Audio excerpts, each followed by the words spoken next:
नाशिकमध्ये खड्ड्यांमुळे आतापर्यंत 5 जणांचा बळी गेला। रस्त्यांवरील खड्ड्यांविरोधात उबाठानं आक्रमक भूमिका घेतली। नाशिक महापालिकेत उबाठानं आंदोलन केलं। नाशिक शहरातील रस्त्यांवरील खड्ड्यांच्या विरोधात शिवसेना ठाकरे गटानं हे आंदोलन केलं। महापालिकेच्या पायऱ्यांवर बसून नगरसेवकांनी आणि कार्यकर्त्यांनी जोरदार घोषणा दिल्या।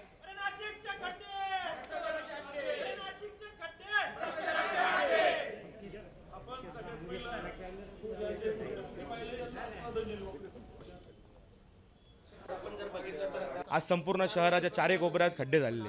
मला एक सांगा, तुम्ही जे कॉन्ट्रॅक्टर आहे त्यांच्यावर कुठल्या प्रकारचा मनुष्यत्वाचा गुन्हा दाखल झाला का? मला एक सांगा, कुठल्या कॉन्ट्रॅक्टरला यांनी ब्लॅकलिस्ट केलं? आज त्या ज्या ठिकाणी कोतकर नावाच्या इसमाचा काल संध्याकाळी मृत्यू झाला रात्री, आज त्याच्या घरची काय परिस्थिती असेल? आज कुठलंच प्रशासन त्याच्या मागे काही कुठल्या प्रकारचं उत्तर देत नाही।